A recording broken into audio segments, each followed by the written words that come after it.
La historia que traigo hoy es especialmente dura, porque siempre que un relato toca fibras tan sensibles como la pérdida irreparable, esos eventos que marcan para siempre la vida de una familia, cuesta mucho trabajo contarla, narrarla, sobre todo con el respeto que se merece. Le agradecemos profundamente a quien nos compartió esto y esperamos que, con el tiempo, llegue la paz y la resignación para todos los involucrados en este episodio de Hablemos de las cosas más aterradoras. Esto que voy a narrar me tocó vivirlo, por desgracia, muy de cerca. Voy a cambiar los nombres reales, porque le pasó a la familia de mi novia de aquel entonces, a quien quiero y estimo muchísimo, al igual que a toda su gente, quienes tuvieron la tremenda mala fortuna de pasar por algo tan espantoso. Todo ocurrió en un pueblito ubicado justo en la frontera entre Nayarit y Sinaloa, en México. Un lugar lleno de leyendas y cuentos locales, aunque jamás imaginamos que algo así fuera siquiera posible. Cuando iba en primero de secundaria, empecé a andar con Sofía, le decíamos así, por su película preferida. Nos sentaron juntos por orden alfabético. Primero nos hicimos muy amigos y al poco tiempo nos hicimos novios.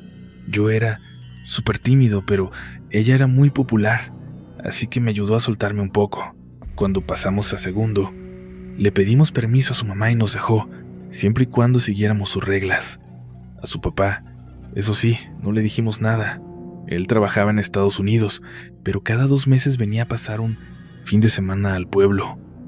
La verdad, les iba bastante bien. El hermano de Sofía, Alejandro, era un año mayor que nosotros y probablemente el chico más popular de toda la escuela. Tenía el promedio más alto de 3er grado y era el mejor jugando béisbol. Todas las chicas se morían por él, pero Alejandro siempre fue un tipo increíblemente sencillo, para nada, como muestran en las películas a la gente que tiene la suerte de ser popular. Al principio no me tragaba, al menos no como novio de su hermana, pero cuando tuvimos oportunidad de convivir, nos dimos cuenta de que conectábamos en muchas cosas. Nos volvimos muy buenos amigos, más allá de mi relación con su hermana. Alejandro tenía esa costumbre de intentar asustar a sus amigos, dándoles un apretón fuerte en los hombros por la espalda. Era molesto, sí, pero solo lo hacía por jugar. Nadie pensó jamás que eso pudiera tener algo de malo. Pero una mañana que parecía de lo más común, de pronto escuchamos un alboroto terrible en la escuela. Había ocurrido un accidente espantoso.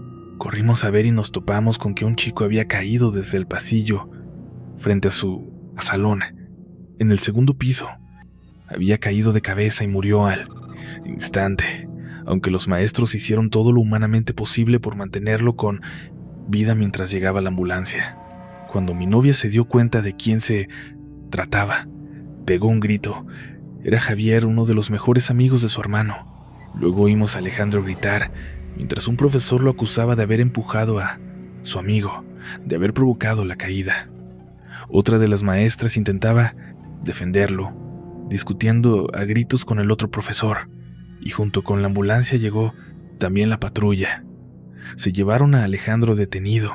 Esa misma noche lo dejaron salir, ya que sus compañeros y compañeras de clase, junto con la profesora, fueron a testificar que todo fue un malentendido. Solo fue un accidente. Todo ocurrió en un accidente terrible. Estaban a punto de entrar a clase cuando Alejandro vio que Javier se había quedado petrificado en el pasillo, mirando hacia la nada. Le habló un par de veces, pero ni caso le hizo. Incluso la profesora le dijo: «Ve a buscar a tu amigo, que ya vamos a empezar». Alejandro se le acercó por la espalda, le pegó un grito y lo sacudió de los hombros. En ese preciso instante, su amigo salió corriendo, corrió directo hacia el barandal y se desplomó. Todos vieron, todos empezaron a gritar.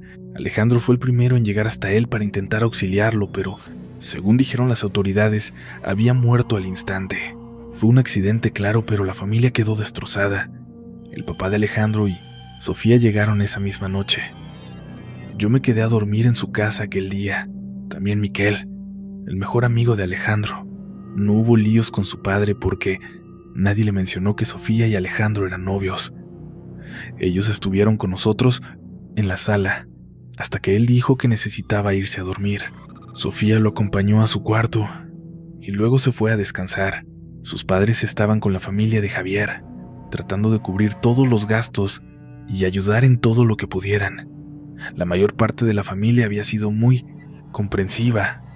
Entendían que todo había sido un accidente, excepto su abuela. Estaba fuera de sí, totalmente furiosa. Exigía que se fueran de la casa.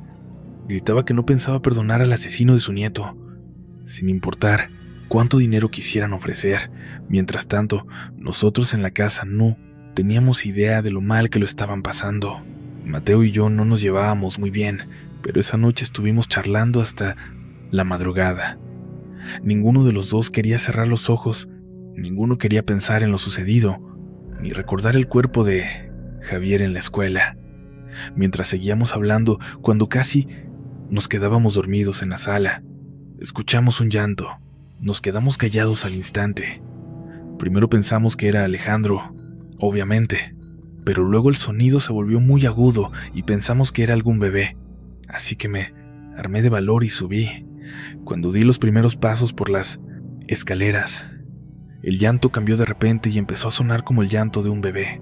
Me detuve en seco y volteé a ver a Mateo, que se puso de pie y se acercó a mí. ¿Qué es eso?, preguntó. ¿Hay un bebé aquí en la casa? ¿Qué es eso? No supe qué responderle y subí para asegurarme de que todo estuviera bien. Mateo me siguió de cerca. De nuevo todo quedó en silencio.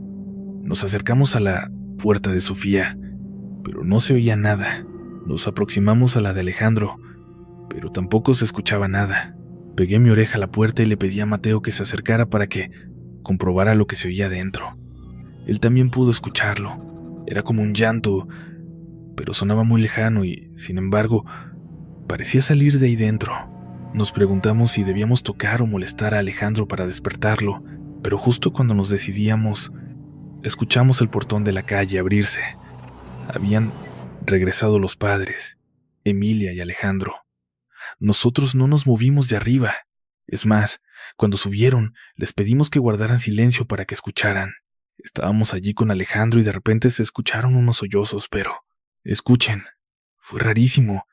Su mamá se acercó a la puerta y se quedó helada, con una cara de espanto. Estaba claro que ella también lo había oído, pero nos pidió que lo dejáramos descansar, que había sido el día más terrible de su vida. Esa noche no pude ni cerrar los ojos, tuve puras pesadillas. Soñaba que entraban al cuarto de Alejandro y que una mujer lo observaba desde la ventana, intentando llevárselo. Yo me daba cuenta de todo, pero me sentía paralizado.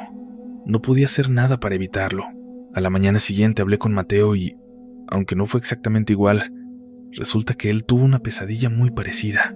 Según la ley, Alejandro no tenía que volver a clases hasta la semana siguiente.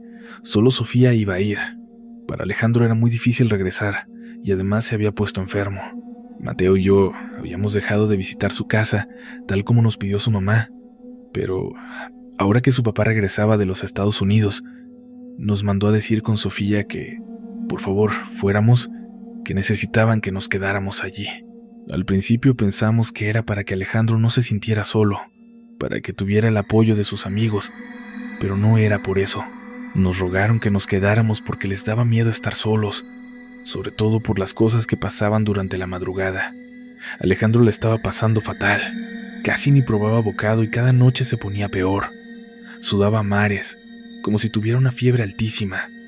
En cuanto oscurecía, se encerraba en su cuarto y no dejaba entrar a un alma. Y lo más inquietante es que, de madrugada, se oía un bebé llorar sin que nadie supiera de dónde salía ese sonido. Mateo logró hablar con él. Alejandro le confesó cosas que no le había dicho a nadie más. Le contó que desde la noche del accidente de Javier sentía que alguien lo acechaba afuera. En sus sueños, no solo veía a esa mujer, sino que escuchaba a un bebé llorando. Pero cada noche, esa mujer que lo vigilaba afuera se acercaba un poco más. La soñaba en distintos puntos de la calle, siempre un paso más cerca. Ese llanto lo despertaba de golpe. En cuanto abría los ojos, el sonido se esfumaba. Él intentaba convencerse de que era solo su sentimiento de culpa lo que lo atormentaba, pero se equivocaba. Una de esas noches, vio en sueños a la mujer justo frente a su casa, oculta entre los coches del otro lado de la calle. El llanto volvió a despertarlo. Cuando despertó, todo estaba en silencio, pero esta vez escuchó a los perros de la calle ladrar como locos. Se armó de valor y se asomó. Ahí estaba ella, igualita a su sueño, agachada, pero con la mirada fija, clavada en él. Salió disparado hacia el cuarto de sus papás para dormir con ellos. No les dijo nada, porque no quería confesarle a nadie lo que estaba viendo noche tras noche. Solo a Mateo le contó el secreto y le hizo prometer que no soltaría ni una palabra a su familia. Por eso Mateo necesitaba contármelo. Necesitaba sacar ese peso que le oprimía el pecho. Me lo soltó a mí. Era muy raro imaginar a Alejandro así, aterrorizado. Nunca me lo hubiera imaginado de esa forma. Él siempre había sido el que encontraba una salida a todos los problemas. Recuerdo que Mateo me llamó una noche y me dijo que él ya no iba a poder quedarse en casa de Alejandro, y me pidió que fuera yo. Yo le dije que, cosas que jamás le contó a nadie. Me confesó que desde la primera noche, después de lo que pasó con Javier, sintió como si alguien estuviera afuera, acechándolo. En sus sueños, la veía y escuchaba el llanto de un bebé, pero con el paso de los días, mejor dicho, cada noche, esa mujer que estaba ahí afuera se acercaba más. La soñaba en distintos puntos de la calle, la veía aproximarse, acortando la distancia un poco más cada vez. Eso lo despertaba de golpe. Apenas abría los ojos, el llanto se esfumaba y él intentaba calmarse, pensando que era solo la culpa por lo que había ocurrido lo que lo tenía así. Pero no era eso, porque una de esas noches la vio en sus sueños justo frente a su casa, del otro lado de la calle, ocultándose entre los coches. Ese llanto lo despertó de nuevo. Todo quedó en silencio otra vez, pero ahora los perros de la calle empezaron a ladrar y él se armó de valor para asomarse. Estaba allí, justo como en el sueño, agachada, pero con la mirada clavada en él.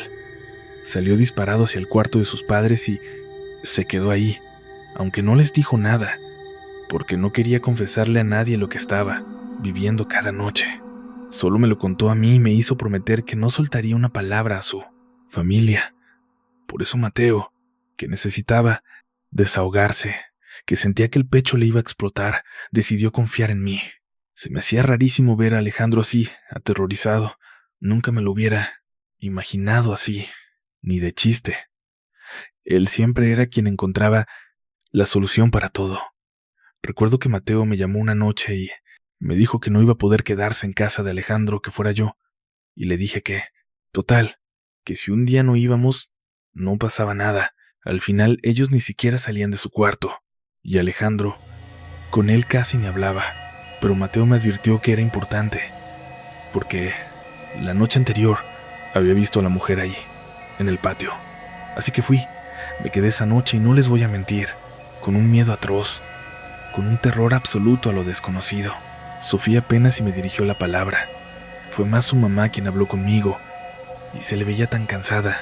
Todos en esa casa parecían haber bajado, no sé, unos 4 o 5 kilos en apenas una semana. Se veían fatal, como enfermos. Después pasó el tiempo y llegaron las vacaciones. Sofía terminó conmigo. Ya no tenía ganas de salir, ni de hacer nada, ni de conversar. Se la pasaba todo el tiempo cuidando a su hermano y yo lo entendía, pero me pidió que ya no fuera más a su casa, porque le dolía verme, le dolía saber que nuestra relación se había acabado. Quizás piensen que era solo un noviazgo de secundaria, pero la verdad es que nos queríamos muchísimo y en ese instante estábamos mejor que nunca. Simplemente, todo lo demás fue más fuerte. Intenté averiguar cómo iban las cosas a través de Mateo, hasta que una madrugada me llamó llorando. Me suplicó que fuera rápido a la casa de Alejandro y Sofía. Desperté a mi mamá y le rogué que me llevara. Sabía que era una emergencia. Cuando llegamos, ya estaba la policía. Mateo estaba ahí parado al frente y, en cuanto me vio, se acercó a mí. Ya se lo llevó, la bruja ya se lo llevó, me decía. Le pedí que se calmara y que me explicara bien las cosas. Mateo me contó que, la noche anterior, Alejandro había sorprendido a la mujer de sus pesadillas, intentando abrir su ventana. Despertó porque la escuchó, y ahí estaba ella, forzándola. Aseguró todo como pudo y salió corriendo al cuarto de su mamá. despertó a Sofía para que se fuera a dormir con ellos. Y ese día, a la mañana siguiente, Alejandro habló con todos. Se despidió, por decirlo, de alguna manera. Sabía que aquella mujer estaba ya muy cerca. Le dijo a Mateo que esa noche no fuera, pero que por favor estuviera alerta, que cuidara mucho a su hermana y a su mamá mientras llegaba su papá. Y eso, evidentemente, no le dio buena espina a Mateo. A mitad de la noche, como siempre, desde hacía meses, desde el accidente, los despertó el sonido del llanto del bebé. Pero era un llanto fuerte. No se callaba. Y esta vez no se oía a lo lejos, sino dentro de la casa. Por todas partes. La mamá y Sofía corrieron al cuarto de Alejandro. El llanto venía de allí, pero él ya no estaba. La ventana estaba abierta. Luego, el llanto se escuchó afuera y ambas se asomaron. El llanto del bebé comenzó a alejarse, como si se perdiera en el cielo. Y cuando aquello que lloraba soltó un poco más de aliento, ella lo reconoció y se hizo pedazos, porque no era un bebé extraño. Eran los llantos de Alejandro, su llanto de cuando apenas era un recién nacido. Y ahí por fin lo había reconocido. Sabía de dónde provenía el sonido. Se fue alejando hasta que no quedó nada. Cuando por fin se hizo el silencio absoluto, salieron corriendo a llamar a la policía para dar aviso. Al papá de Mateo le dijeron: ya se lo llevaron, él lo sabía. Pero la policía no les cree ni una palabra. Dicen que se escapó, pero ya pasó mucho tiempo. Hace demasiado. Ya no vamos a volver a verlo. Así me decía Mateo, que no paraba de llorar. ¿Y qué podías decirle? Cuando el papá de Emilia llegó, lo primero que hizo, no sé por qué, fue ir a gritarle a la casa de la familia de Javier. Nadie salió. Es anciana. Estuve ahí unos meses, pero una noche decidieron tomar lo que pudieron. Se llevó a su esposa Sofía y jamás regresó. Pasaron años para que pudiera volver a contactarlos. Viven en Utah, no sé bien qué es eso. Tiene 19 años y parece feliz, pero lo más extraño de todo ocurrió aquí, en el pueblo, cuando ellos ya se habían ido. Resulta que la abuela de Javier, después de que Alejandro desapareciera, dejó de salir. Empezaron a correr rumores. Decían que era una bruja, que ella había ido por Alejandro primero para atormentarlo cada noche, hasta que, al final, se lo llevó. La casa de Javier quedaba justo de camino de la mía hacia la carretera, así que me tocaba pasar por allí constantemente. Parecía como si ya no viviera nadie en ese lugar. Recuerdo una vez que acompañé a mi mamá a dejar unas cosas. Era tarde y no quería que fuera sola, así que me fui con ella. Cuando íbamos de regreso, ya como a las 11 de la noche, vimos que desde la carretera hacia la casa venían caminando 3 señoras vestidas de negro, como de luto. Definitivamente no eran de por aquí. No pude evitar voltear a verlas cuando nos alejábamos y me pareció ver que se acercaban directo a la casa de la familia de Javier. Ni siquiera comenté nada. Aunque a mi mamá también le llamaron la atención, se le hicieron muy raras. Si es que eran personas, pero ninguno de los dos dijimos nada. Llegamos a la casa y mi mamá, súper cansada, se fue a dormir. Yo le dije que me prepararía un té y que luego me iba a acostar, pero mi curiosidad era demasiada. No lograba quitarme de la cabeza lo que había visto. Pensé que no pasaría nada si salía a ver si se notaba algo extraño en la casa de la familia de Javier. Solo desde lejos. Tampoco pensaba acercarme. Estaba a unos 300 metros de la mía, así que me dije que no pasaba nada. Abrí la puerta. Corría viento, pero un viento caliente. Esa noche hacía mucho calor y había un silencio sepulcral. Era extraño. Toda la calle estaba callada.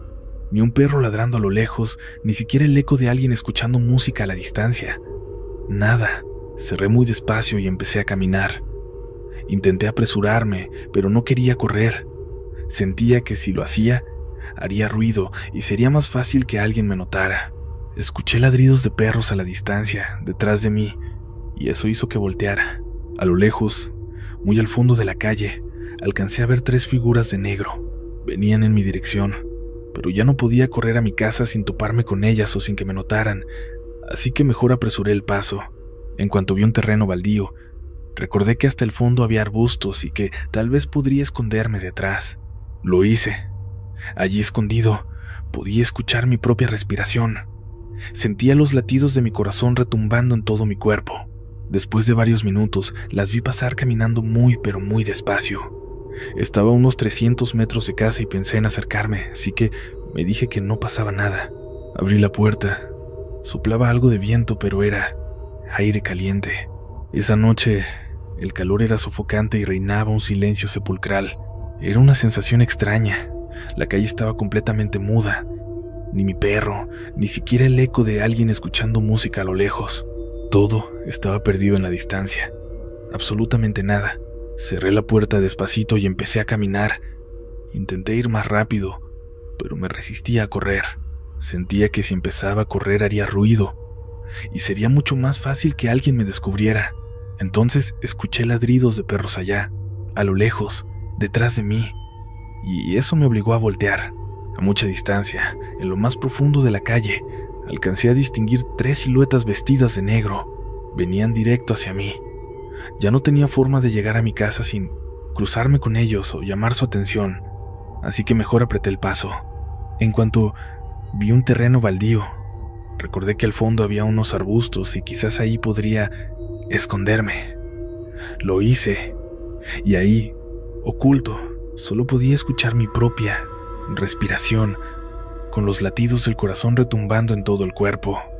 Al cabo de varios minutos, las vi pasar caminando a paso muy lento. Intenté aguantar la respiración para que no me oyeran. Cuando pasaron, esperé varios minutos, calculando que ya se habrían alejado lo suficiente. Pero, por una razón estúpida, en vez de correr hacia mi casa, seguí directo hacia la casa de Javier y vi entrar a aquellas 3 mujeres, junto a otras 3 más que venían caminando desde la carretera. Entraron sin decir ni una palabra, como si fueran las dueñas del lugar. Al cruzar la puerta, lo único que alcancé a ver fue un resplandor, como luces rojas.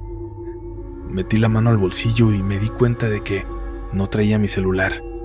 Debo aclarar, para los que no se acuerden, que antes de los teléfonos inteligentes, uno no siempre cargaba con él, todo el tiempo, como si fuera una parte de su cuerpo. Sentí que era algo que tenía que mostrarle a Mateo, pero no llevaba mi teléfono.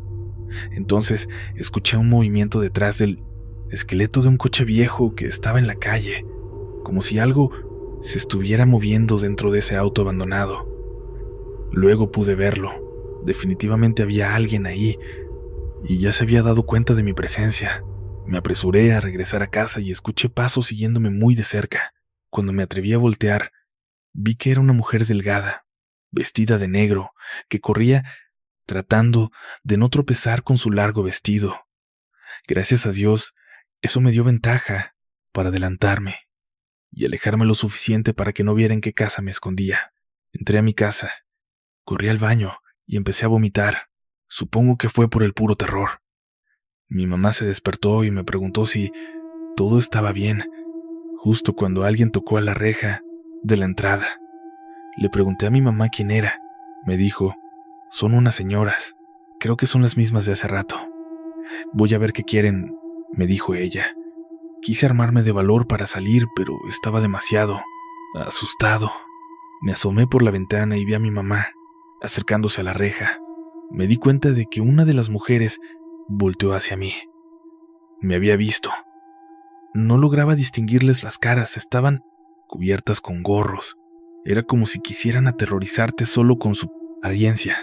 Intercambiaron unas palabras que no alcancé a escuchar, y finalmente mi mamá regresó al interior de la casa. Las mujeres se quedaron allí un momento más, como esperando a que las viera bien, y luego, por fin, se fueron. Le dijeron a mi mamá que estaban buscando a un muchacho que se les había perdido en la calle, pero ella les dijo que no, que ahí no había nadie. No pude dormir, y cuando estaba por lograrlo, ya veía por la ventana el amanecer. Fue una noche horrible. Lo primero que hice al amanecer fue ir a casa de Mateo. Quería hablar con él en persona. Tomé el camino largo para no pasar por enfrente de la casa de Javier, aunque algo me decía que de día aquellas mujeres ya no estarían ahí. Mateo estaba aterrorizado en su casa, tanto que ni siquiera pude contarle lo que yo había vivido la noche anterior. Él me dijo que una mujer se había quedado parada frente a la ventana de su cuarto, allá afuera en la calle, justo enfrente. Lo tenía justo enfrente, a plena vista. No era un sueño, tampoco una pesadilla ni algo que se estuviera inventando. De verdad, una mujer se presentó ante él. 2 días después nos enteramos de que la abuela de Javier, aquella señora que había lanzado una maldición sobre Alejandro, finalmente murió. Al parecer, ocurrió justo la noche en que aquellas mujeres de negro fueron a verla. Me encantaría poder darles una respuesta clara, pero nunca logré sacar nada en limpio. Y todo lo que he oído son solo especulaciones de la gente. Hay quienes dicen que ella era una bruja que fue a buscar a Alejandro para llevárselo, y que esa noche sus hermanas de culto, esas brujas, fueron a despedirla en su lecho de muerte para reclamar lo pactado. Otros, en cambio, aseguran que simplemente era una mujer consumida por el odio y la sed de venganza por haber perdido a su único nieto. Dicen que buscó a las brujas de los pueblos de al lado para que le ayudaran a cobrarse su revancha y que a cambio les entregó lo que fuera, incluso su propia alma. Lo único que puedo asegurar es lo que mis ojos vieron. Alejandro desapareció de su cuarto esa noche sin dejar ni rastro, y jamás, escúchanlo bien, jamás volvió.